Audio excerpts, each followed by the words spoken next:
Thank you for the introduction. What we're going to talk today about is, I know it's a topic that many people are very interested in because there are sort of some early practices, but not many really started to adopt CICD for machine learning using traditional tools. So what I'm going to show is how we're doing it with different customers and our open source project called ML Run, and sort of lesson learns.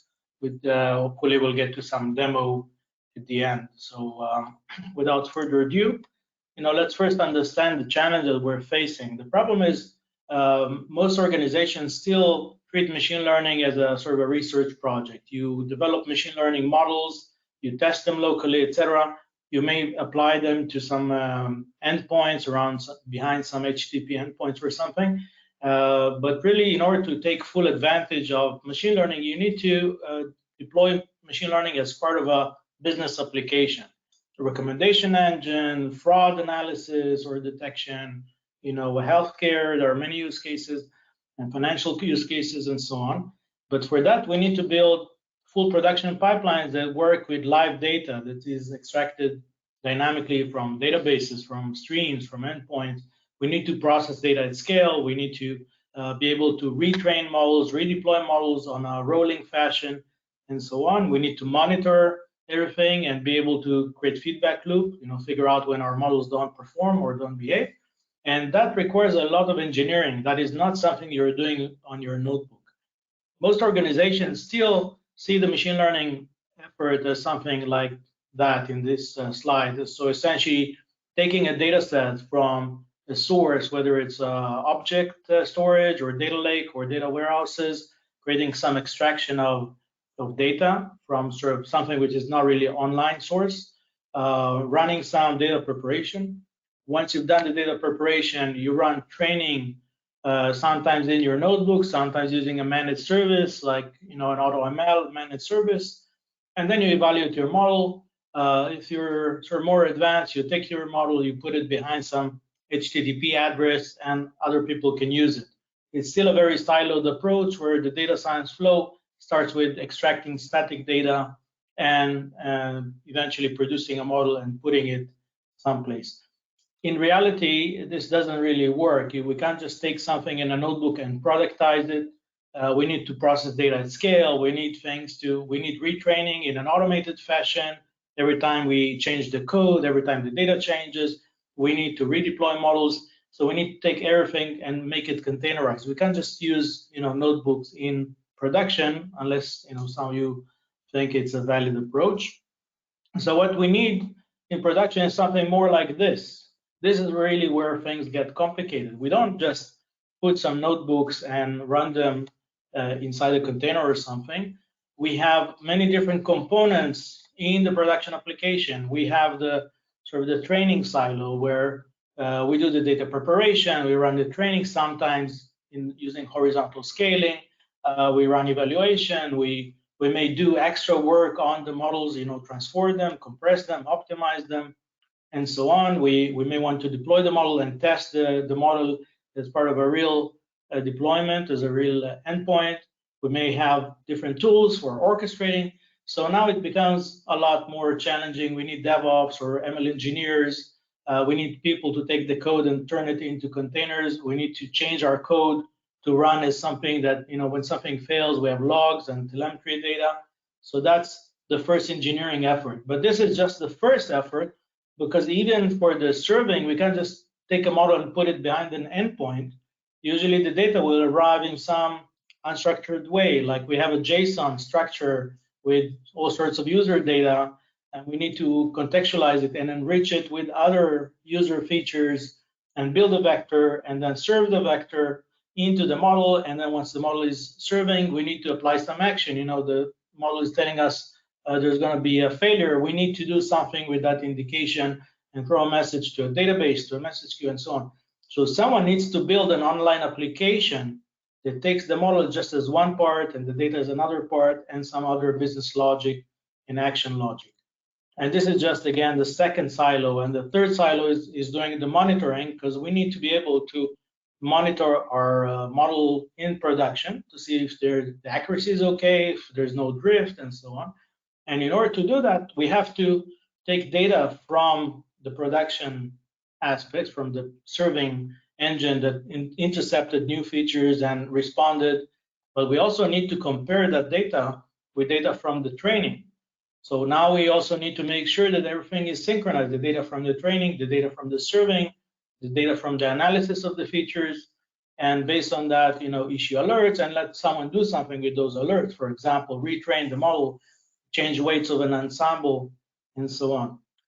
And all of that is just one portion of the problem. Really, the biggest problem is generating the features or generating the data for the training and the serving portion and the statistical monitoring of those features. So we need to build pipelines, with Spark or Flink or any other tools. In many cases, some glue logic, custom logic that intercept our custom structures and transform them into something, a table or some streams. So all of that is a huge amount of work. It's it could take organizations even a year from some projects that we were engaged with.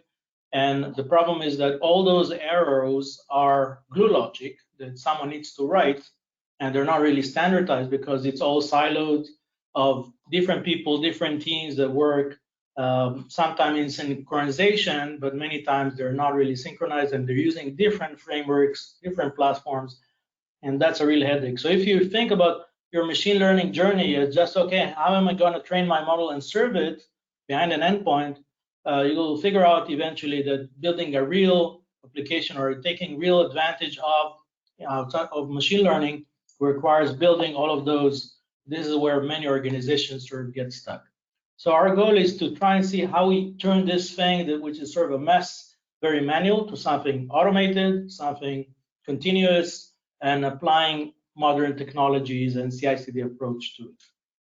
Just before we continue, what are those things that we need to do when we build a service? For each one of those components, what do we need to do? So just, it's not just taking a code and put it in a container. We need to take the code, put it in a container, put packages, run unit testing, have scripts built into it. Then we need to think about scaling out. If we want to take that data that we're processing or the model that we're serving or the data that we're training on, we need to think about horizontal scaling, or how am I going to deal with production data, which is massive. It's not necessarily a few megabytes of a CSV file. It could be gigabytes and terabytes. So we need to be able to scale out our workloads.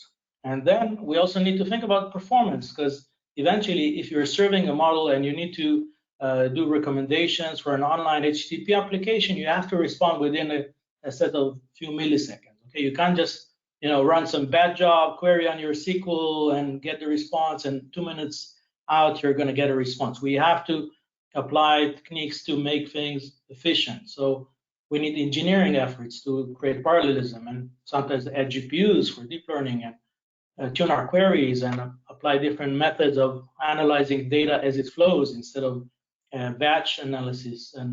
And this is only the first part. We also need to think about instrumentation, logging, monitoring, versioning, security, and applying automation to all the flow, CI/CD workflows, rolling upgrades, A/B testing, etc. So the efforts where people start, they say they're very optimistic initially. Yeah, we're going to finish everything in a couple of weeks. But eventually they see that there's so much work in turning some projects and each component in the project into a production artifact. It's a very big effort. So what we've done is a lot of automation to essentially do all of those things that you see here in a more automated way. So this way you can cut time to production significantly. So the first problem we want to address is all those silos that we discussed. Lack of the need to build glue logic for everything, the need to work across teams that are sort of not synchronized. Instead of thinking about each silos, and each silos have sort of the interactive part of developing and then the production part of running things, and then separating it to silos, we have sort of a different concept. Let's think about production first. Let's put all the production things that have to work in containers and online, etc., let's make them work together as sort of a more of a holistic approach. Let's make them glueless. So when I'm preparing features, I train on those features, I build models off those features without writing a single line of code, and make them scalable and performing. So this is the approach is essentially breaking the machine learning problem to 4 different main components. The first component is the feature store. The feature store is about taking data from different sources, transforming those sources, building aggregates and joins and other things to make those this raw data, turn it into a meaningful feature that we can use in production. And then take that and serve it to different applications, whether it's training, jobs. So we need to snapshot and create sort of a batch data set that will be used for the training.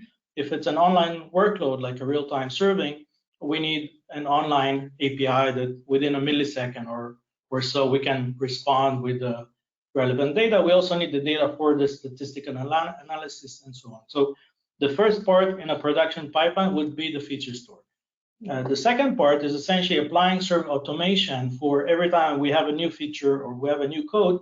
We want to essentially drive an automated flow for building the models or the different artifacts that are needed for the other steps. We're going to talk a lot about this component in a second. Once we build the models, we want to build a pipeline which holds the models, but the pipeline which holds the models is not just an endpoint. In many cases, it requires API integration. It requires transforming a JSON. It requires enriching data from the feature store, doing serving of one or more models. Maybe we want to apply a sort of ensemble, or maybe we have a model that needs some NLP to convert text to a sentiment, and then take that sentiment and drive it to a second model that does classification. And finally, when we have the results of the model, we also need to apply some action. So we need a real pipeline to handle our workloads.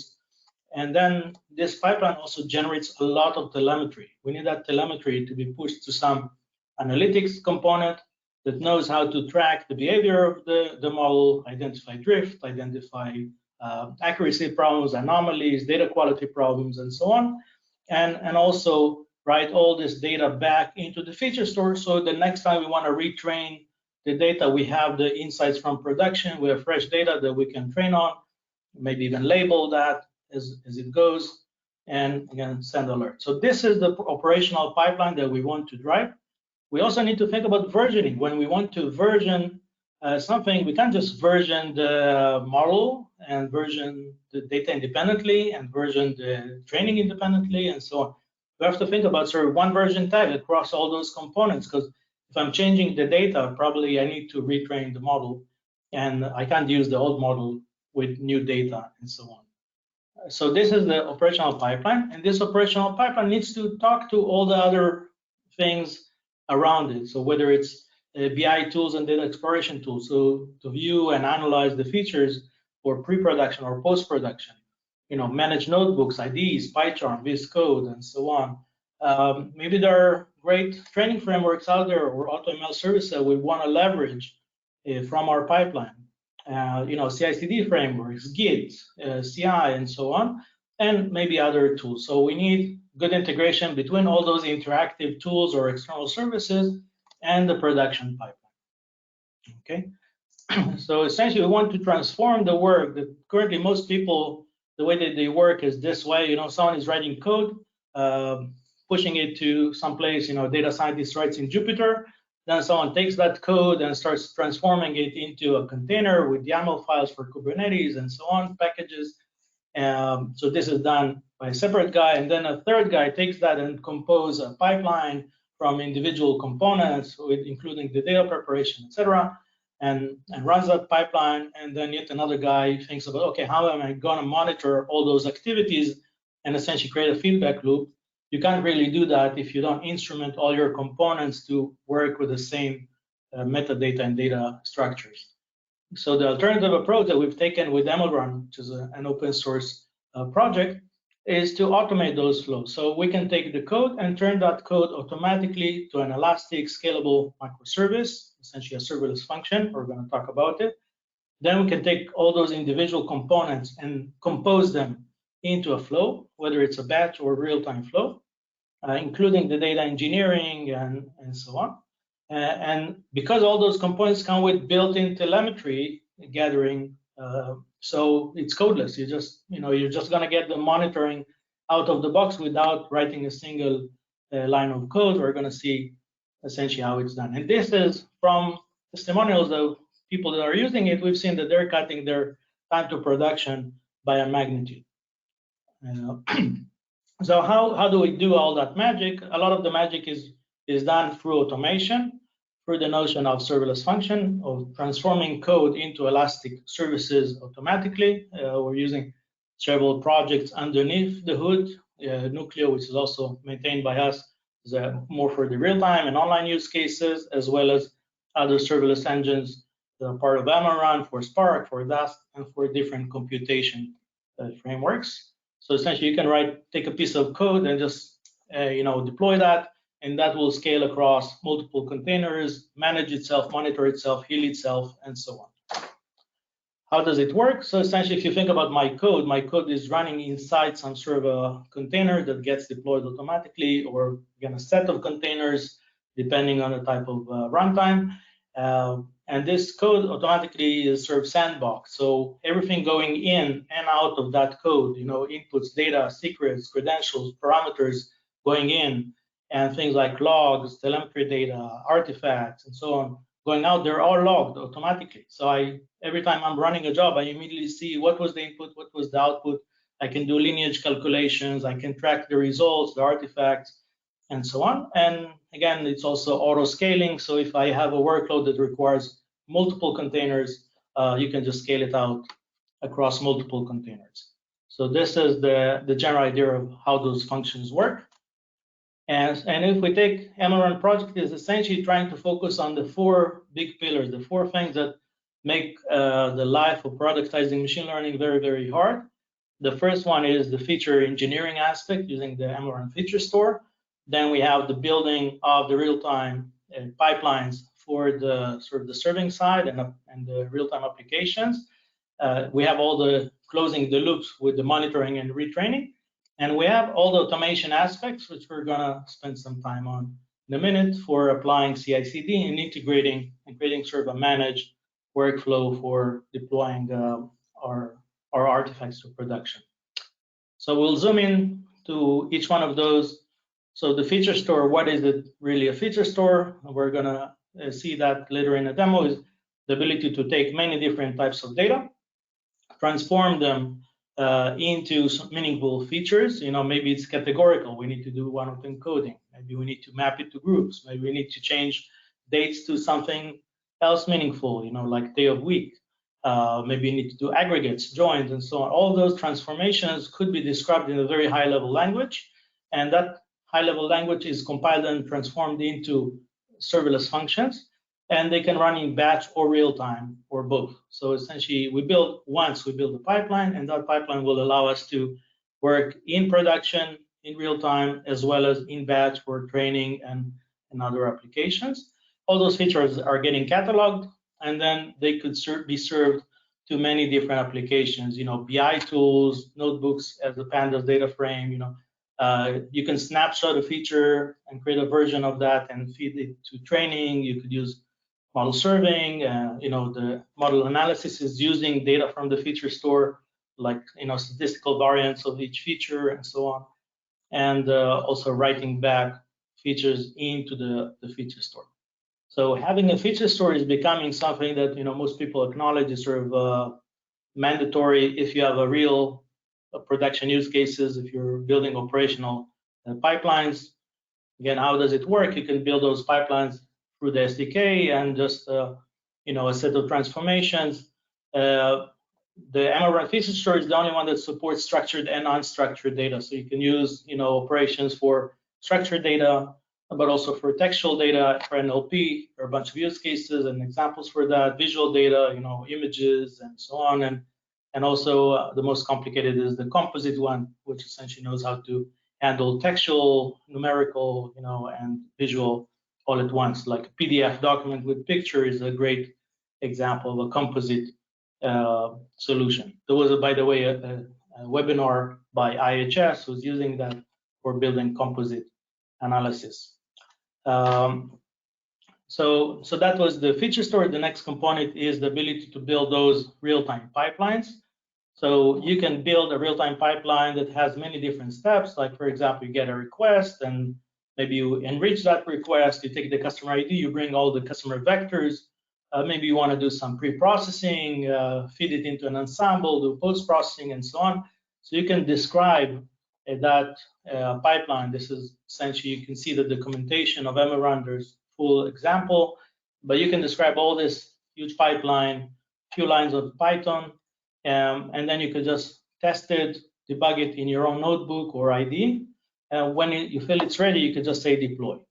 The other nice thing is once you've saved it, you can do the deploy as part of a CI process. You don't have to manually go and say deploy. You can say every time I change the code, I change something within the Github Actions or something like that, you could say go deploy every time I'm changing something in my pipeline. This will start rolling upgrades. You could even do canaries. So we're going to see how it all connects together. So this is the real-time pipeline. We talked about the model monitoring. Again, all those services carry telemetry, and it could be monitored. So now to the focus of the discussion is really on the CICD and the automation of pushing projects into production. So the flow usually is that every time we want to change code, or sometimes just parameters, not the code, or maybe we have fresh data snapshot because we want to run training every few days or every week with making sure that the models are up to date. So every time we have a change, we want to run a flow. And this is a simplistic flow. We want to run training, then we may want to run some testing on our training, validate that the model really behaves as expected. In some cases, we run optimization, reduction of features, Onyx, or applying different methodologies to make our model more efficient. We can also do other things in this space. We can also do testing for making sure our model is resilient. We can add different steps to that flow. And finally, the last step of the flow is deploying something and testing that. For example, deploying the model as an endpoint, verifying that it actually works with HTTP requests that are with the structure that we've wanted to be. So we want to essentially build this set of steps. It could also be a graph with branching and so on, like you see here. And we want to drive it from code changes, manual, run, data changes, and so on. So this is all supported through ML Run, which knows how to run those complex workflows. The complex workflows are composed of steps where every step is a function. It's sort of a serverless function or a microservice, or external microservice, like a cloud service. For example, you want to run SageMaker or Azure ML or something, you can just put a step that runs training on Azure ML or SageMaker or any other tool. You want to push something to Slack, no problem. So again, the first thing that it does, it allows you to build complex workflows out of those individual functions that you build. Now, you don't really need to build all those functions because ML Run comes with a marketplace of built-in functions for serving, for training, for data processing, and so on. The way that it runs the flow is actually supports different CI engine. It's not trying to reinvent the wheel. It supports Kubeflow, GitHub Actions, GitLab CI, Jenkins, and so on. So you can essentially run using all those tools that you're used to. Like if your organization is already bought into Jenkins as a workflow engine, you can just plug it in to your Jenkins scripts, and we've done it with a bunch of customers. If you're using GitHub Actions, there's documentation and examples exactly how to do it. Everything that you're doing as part of those pipelines is auto-tracked, auto-versioned. The data, the code, data lineage, the artifacts. And another cool thing, because those serverless functions by themselves are elastic, so each one of the steps in the pipeline can actually scale horizontally. If you need to do training on 20 containers with GPUs, then you just specify as part of the configuration, and it will auto scale to distribute your workload across multiple containers. And we mentioned the function marketplace. So this is essentially how we want to drive those workflows. How does it work? In MLRun, there is a concept of project. Again, there's documentation for all of those things. So you can create a project. The project consists of functions and artifacts and workflows and parameters and secret credentials and so on. This is an example of a simple project that uses a code in my repo, a library function. Hub is essentially marketplace function. Some static artifact as an input, and maybe a workflow file for running a workflow. So I can just define that in the SDK. That will generate essentially a YAML file that is stored in the root of my Git. So when I'm loading project in PyCharm or from Git, etc., this file allows me to essentially go and just run the project or do all sorts of things with that project. And then once I've built the project definitions, or could even manually just create the YAML file for it, then I could run those projects from everywhere I want. I can run the projects locally, or I can just even load the project from a Git repo locally, load all its objects, and just execute a workflow. This is an example using the SDK, or I can just use it a CLI command. Usually, when we're doing the integration with GitHub Actions or Jenkins, etc., it's essentially just saying, just run the CLI command, and it will trigger the workflow and run it for the CI.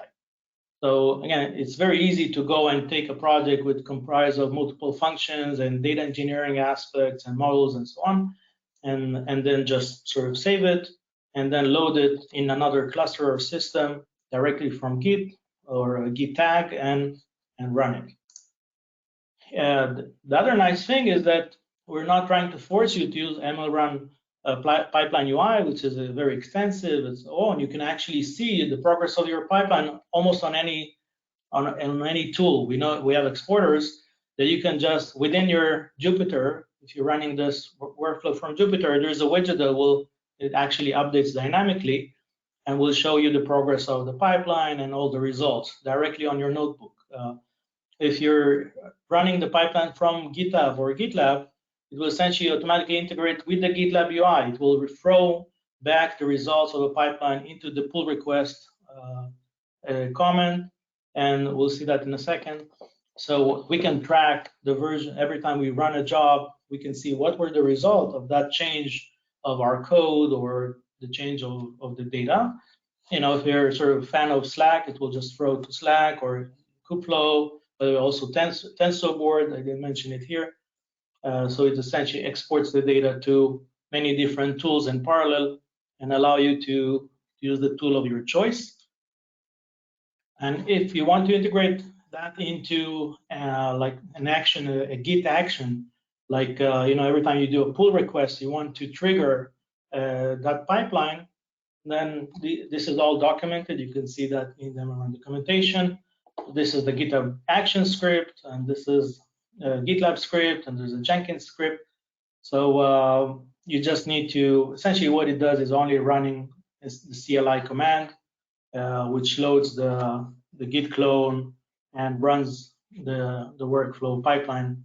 It knows also automatically how to detect all the sort of the GitHub actions or GitLab environment variables. To see here, you don't put any parameters. It essentially figures out all the parameters from the environment, parameters and secrets and etc. So that's essentially loading and running a flow every time you do a Git action like a pull request or a merge or so on. The other thing is we've seen that all those functions, they generate lots of artifacts you see in charts, and they generate models and they register models. And you probably say to yourself, you know what, probably there's lots of instrumentation. I need to go and take my old code and change it and now start handling all those DevOps and MLOps activities of logging artifacts, data lineage, all the lists that you see here, applying auto scaling, supporting GPUs, doing checkpointing and so on. No, the only thing you need to do is just add one line to your code. You just say apply MLRun. You give it the model. If you're sort of in a training job, you have all sorts of parameters you can apply here, even tell the system if you want to customize the artifacts it's generating. If you want TensorFlow to generate an Onyx model or a JSON model, you could say the format is Onyx. All of that stuff is going to happen automatically. The secret sauce is essentially once you give it the model and you do fit, it hooks on the fit on the other model activities, and like post fit, it will essentially log the model and log the matrix and so on. So there's a sort of it's doing a lot of other things, but this is just the general trick. By the way, it's open source.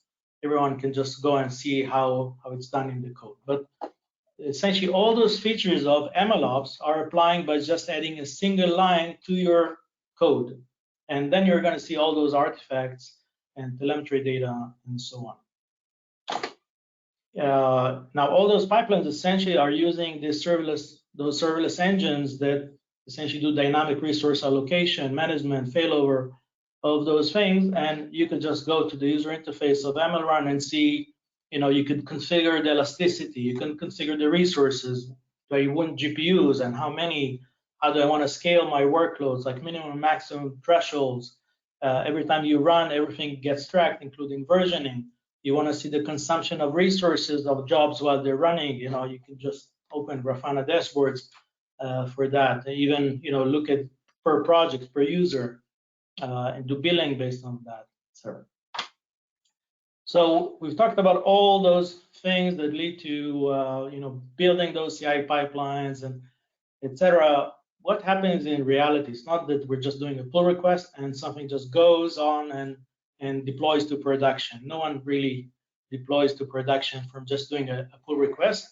So this is an example that I leveraged some stuff from our customers that are already doing those things in production. This is an example of a flow, how to take code from development and be able to build a fully automated flow into production.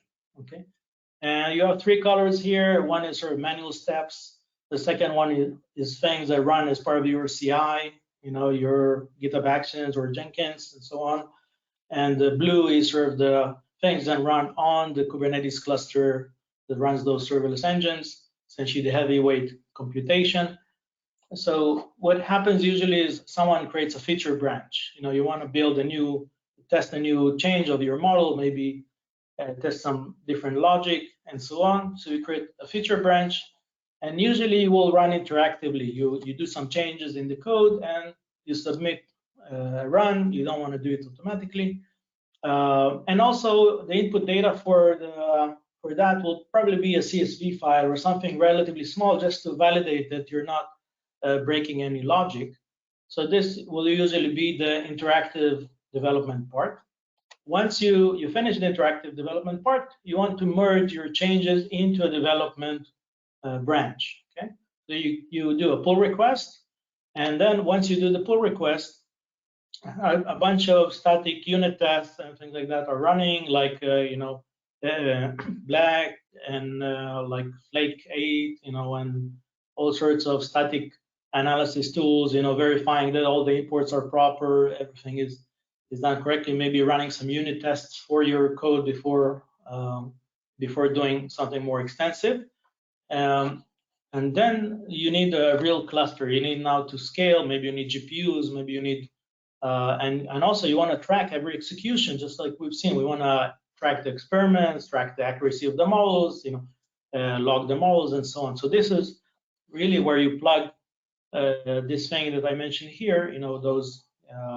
Those pipeline integrations that will essentially, every time you do the pull request, post testing, you do the automated flow for running the data preparation.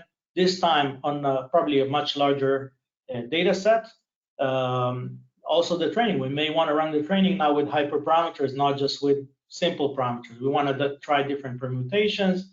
We want to deploy. We want to test the deployment, that it's really working and it's resilient. So we essentially build a pipeline that just this time could be the same pipeline, just this time feed from a different data source. Once we have that, we throw the results back into the CI system, just like I've shown a minute ago. And then a guy needs to say, you know what, that's cool, that's a great version. He needs to approve and merge it into the development. And once he approves it into development, maybe we even deploy it. We tag it and deploy it in development.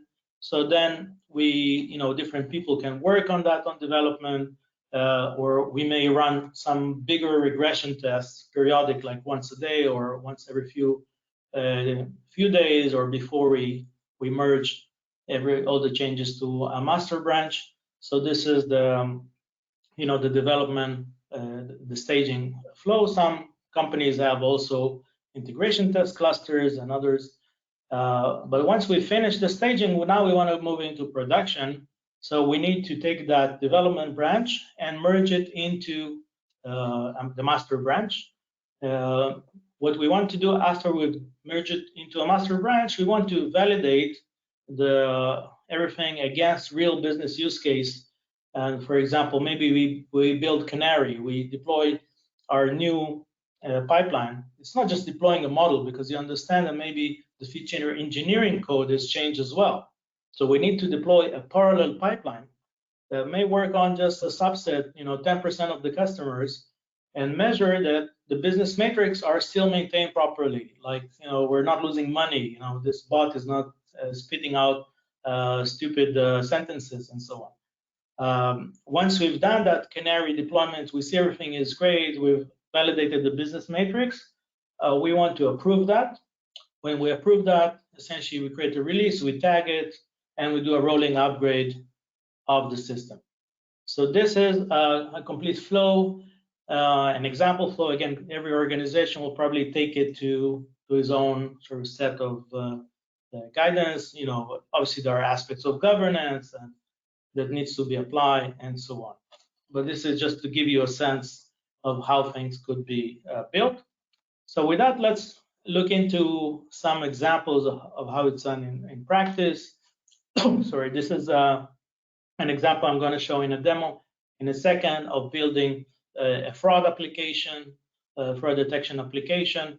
So we need that fraud application is essentially using 3 different data sets, some user activities, account data, like this user is sort of a male with this age and so on.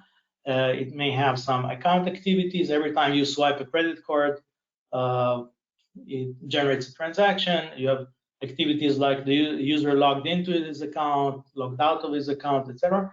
So we have many different data sets. Some of the data sets are batch, they're static, like user age doesn't change much, or gender in most cases doesn't change. And some things are periodic, once a day you change something, and some things are real time, like geolocation change, a transaction of buying something just happened, and so on. So we need to take all of those things. We don't get them as CSV files.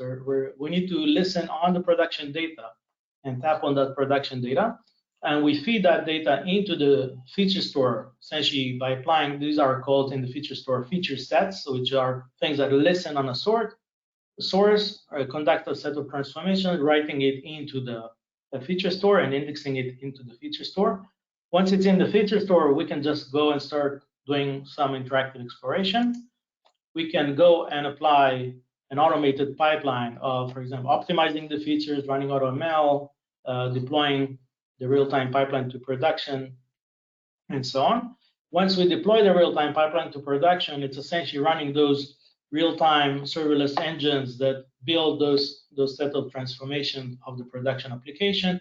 They will interact with the feature store to grab and enrich data, and they also interact with the model monitoring that tracks the matrix of the model, the features, the data quality, and writes the results back into the feature store. So we can run retraining on the next loop. So this is an example I'm going to share in a second of a full application. Another example coming from deep learning, but it's also you can see that in the demos repo, is with deep learning. There are also other demos with NLP and others. So let's assume I have a factory that generates images, or images coming from cameras. We need to go and throw all of them into some sort of file system or a bucket, and maybe also a key value store. And then periodically we're going to run training. Now we want to run the training distributed using frameworks like Corvo across multiple containers, maybe GPUs, a combination of hyperparameters. So we build a workflow which runs the training, does validation and testing. Once we have a model, we may want to compress the model and optimize it using frameworks such as Onyx. And then we want to deploy. What do we deploy? It's not just deploying an endpoint, because in this application, the flow is sort of very comprehensive. You can, the flow, the real-time flow is essentially fetching the image URLs from Kafka and then going and fetching the image itself, and then doing some pre-processing on the image, like resizing the image, changing colors of the image, etc. Running classification, then maybe we need to write back mask data, etc. Then we may want to push results into a database. So this is a real-time pipeline. It doesn't only consist of serving. Someone needs to write all of those other steps. The nice thing with ML Run, you can actually build all that as part of a single graph, and you could also distribute it across multiple containers. Like this guy will run on one container with GPU, those three guys will run on the first container, and those will run on a last container. So you can distribute those steps across multiple containers, and it's using streaming in order to connect those containers to each other. So this is the next, the two examples. I'm not sure I'll show you the second one, but you can see it in the documentation. So first, you can just go to mlrun.org and check the documentation, the function marketplace, installation instructions, and so on. We can get you from Iguazio if you want to play around with it. We can give you a free trial cluster. And all those things are documented here. All the things that I mentioned, including what I mentioned about project management, building workflows, integrating workflows into CI. We have information about the real-time pipelines with examples, information about the feature store. This is an example of composing a pipeline with AutoML and some build. So this is a pipeline which is essentially building a function because it has dependencies and packages and so on. So it turns the function manifest into a real container function. Then I'm running, for example, this function which is doing some pre-processing. This is just an example.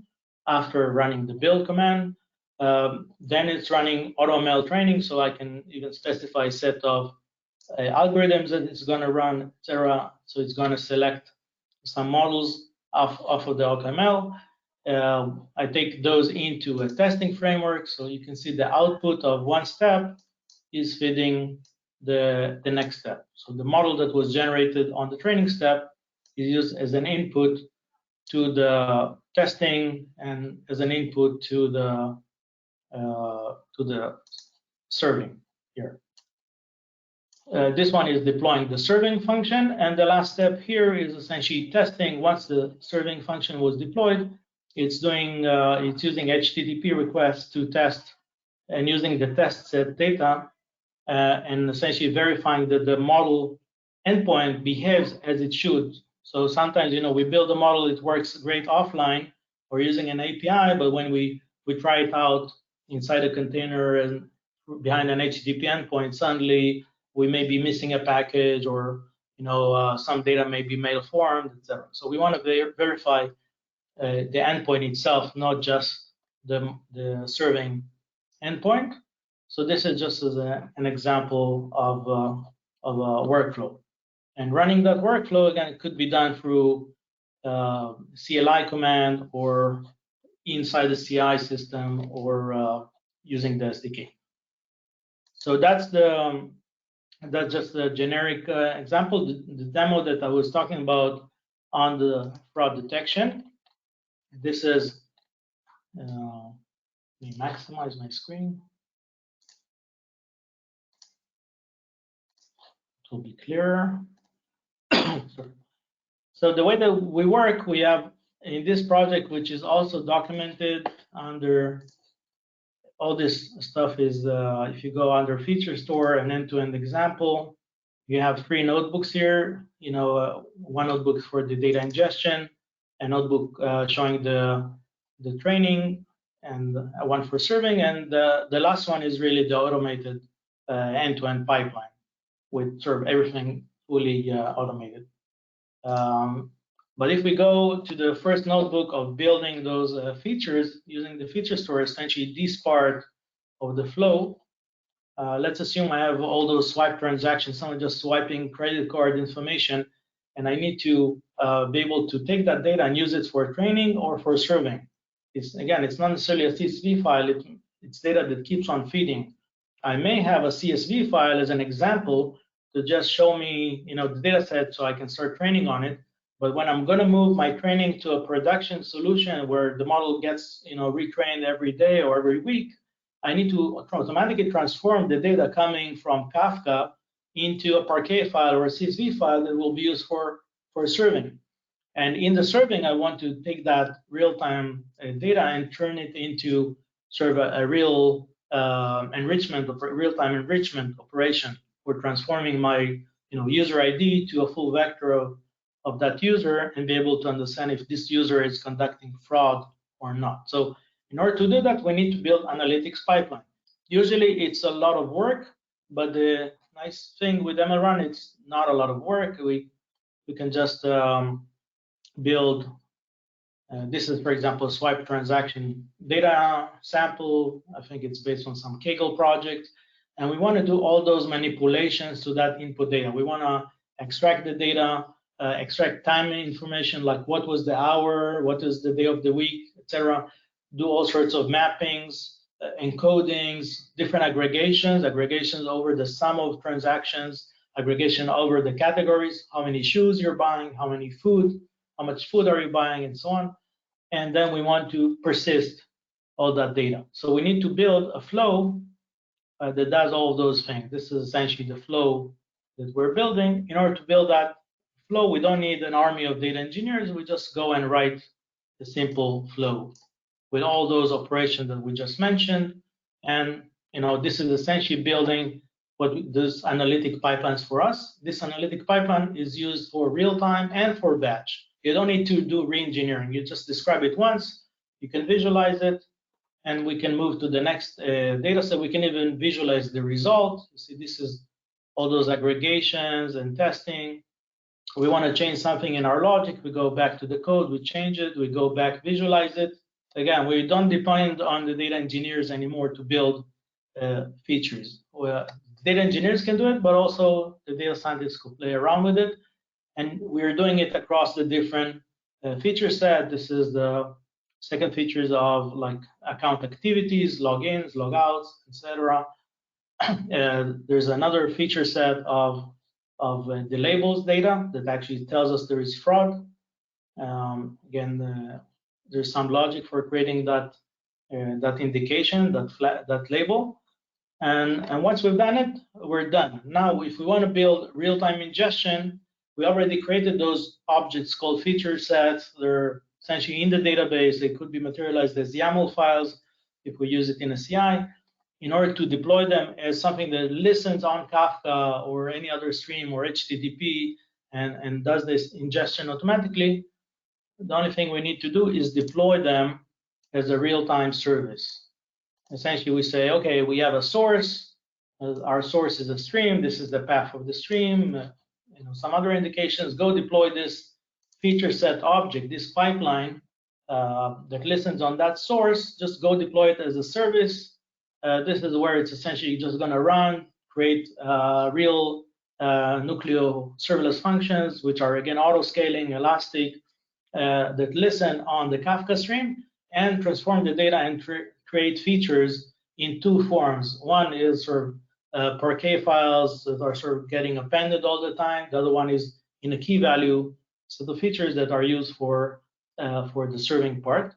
So this is how we generated the features. The next thing that we want to do, we want to train based on that data. So we load our project. We don't need to reconfigure the project from scratch. Just load it from the database. We define the features that we need for our fraud analysis. We need all those transaction features with aggregates. We may need the event features. So we build a new feature vector that comprises of those features. We say we use another feature for the labels. So we train on getting that label value. And then we could just go and materialize that. Essentially, you think we had 3 different data sets, the swipe transactions, the static data, the label data, the account activities, all that, and we need to join them. We also need to join them based on point in time. So we need to make sure that when we join the transaction, we join it with the right label on the right timestamp. So all that stuff is happening behind the scenes. This is all using analytics logic. It can run on Spark or Dask or Pandas. It supports 3 different engines, and it will essentially go and do all those joins, as of joins, time traveling, and build the data set for training. So you see, this is the data set that includes all those aggregates and encodings and the labels eventually. So now that we have a set data set, we want to run a training. So you can just go and use a marketplace function, which is doing machine learning, scikit-learn classification. We feed it with different algorithms that we want to test, different parameters or even hyperparameters, and we just execute the training job. Later on, you'll see that in the pipeline, we're essentially going to stitch all of those individual components into one flow that runs in CI. But before we're running that, we'll probably do it step by step. We'll probably just run the training on CSV file or on data from the feature store. We play around with it, we change parameters, and then when we build the pipeline, we set it with a set of parameters. So we run the training. Now we have the training, but you know what? Maybe we don't really need all those. How many features we have here? 36 features. If we can settle for less features, then we can run the model faster. We may not need to do engineering too much. Makes everyone happy. So essentially, we can just load another marketplace function from MRun called feature selection, and tell her, here, take this feature vector, build a new feature vector for me, which is reduced, which only contains the meaningful features. If it's not meaningful, just throw it away. So then essentially this function is going to run, and it's going to tell me that those 6 features, probably makes sense that the amount of transaction is the most meaningful. Those 6 features are the really interesting ones. I don't need 36 features. So essentially, this new function created a new feature vector, which is reduced from 36 features to 6. Now we're going to train the model again, the same function, use it just with a new feature vector, which is this reduced feature vector, and I'm going to generate a new model. Okay, so you see, you can build the pipelines. The reason I'm showing you that is to understand that the pipelines not necessarily just go train and test and that's it. Maybe I want to do feature selection. Maybe I want to do other things as part of that pipeline. The last step that I want to do is essentially deploy a serving function. So we can take a classifier function. We don't really have to build it, but just for sake of a demo, because the library, the marketplace contains already pre-baked serving functions for different frameworks. But if I want to customize my own function, I can just build a class that has a load and a predict, pretty much like KF serving or other frameworks. So she copies the same concept and the same API. So I can build a serving class with load and predict. In this one, I'm actually also doing some prints just for sake of showing how things work. And then I want to build a topology. I want to build a topology that will keep it simple. I'm not going to do pre-processing and other things. We can build a topology that has what we call a router. The router will intercept the event. It will be an ensemble router. So it essentially goes to 3 different models that we built, do average on the results, and then respond.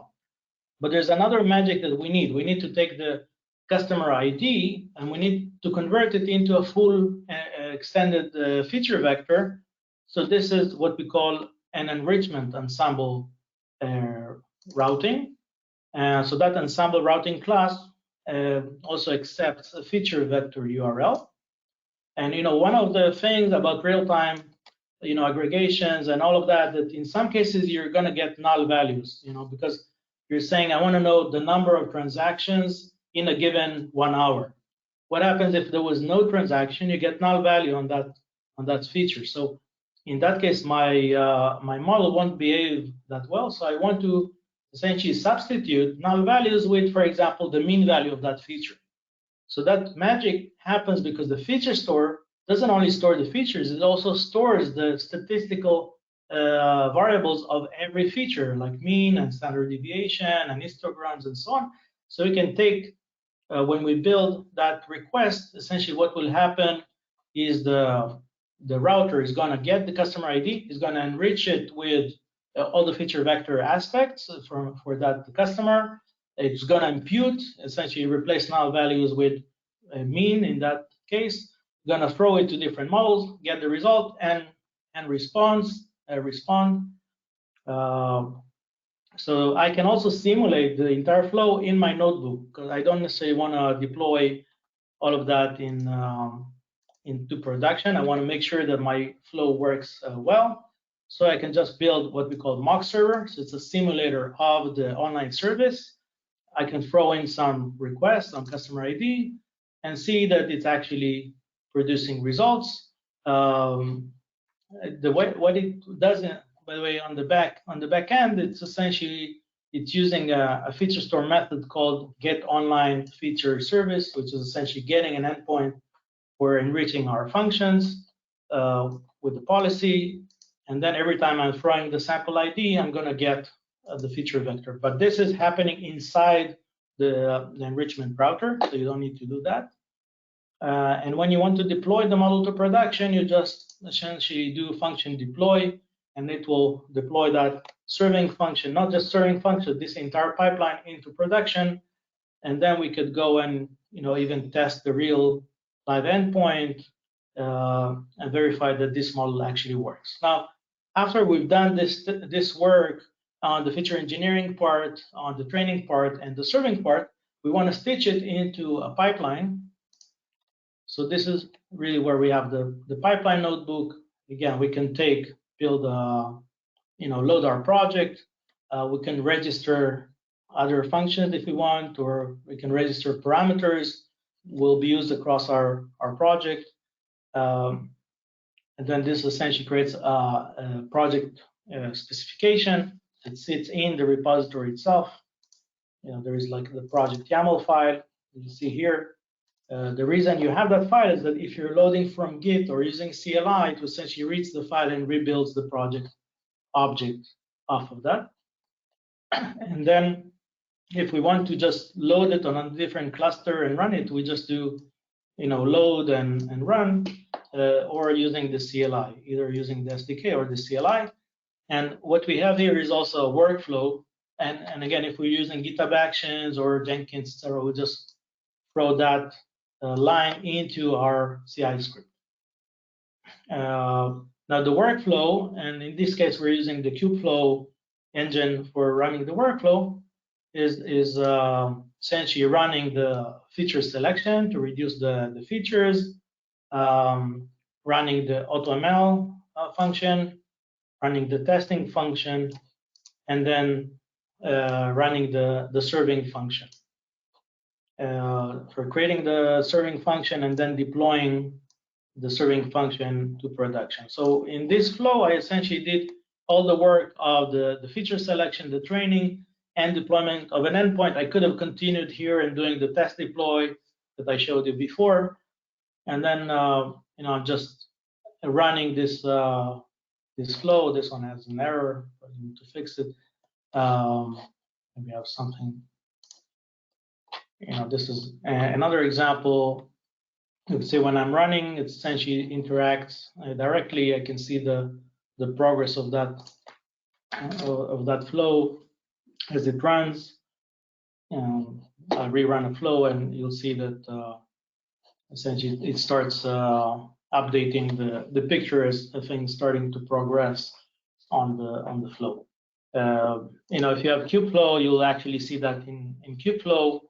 And also you will see everything in the ML Run UI. So you can see in the UI, it's much richer. You can see every job. You can see what were the inputs, what were the generated artifacts, the metric results, logs, and so on for every one of those steps. Okay, and if we go into the project, we can look at the models that were generated.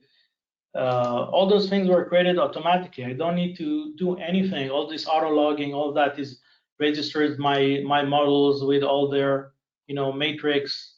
If I want to see the model object, it's a very extensive object. It includes all the statistical analysis, the schema of the features, the matrix of the model, artifacts, etc. So it's not just saving a model, it's saving a model with lots of other things that when you're doing the model monitoring and model analysis, it essentially takes that metadata and compares it with other things. So again, this is, if I have a project, it contains those jobs and workflows. It also contains real-time functions that are all running under the same project. We go into the feature store. So all those, let's take another. So taking the fraud project, then we can see the features, this was the pipeline for the real-time transactions, the swipe transactions.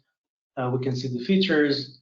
We can preview the data. We can see the statistical analysis of every feature. And this feature set or these feature vectors, they're all objects.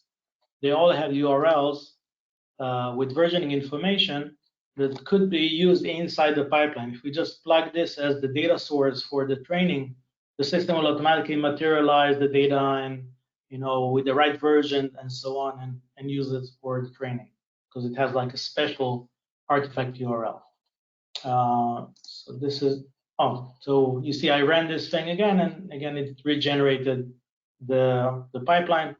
In order for me to plug it into a CI, again it's a piece of cake. I just need to go and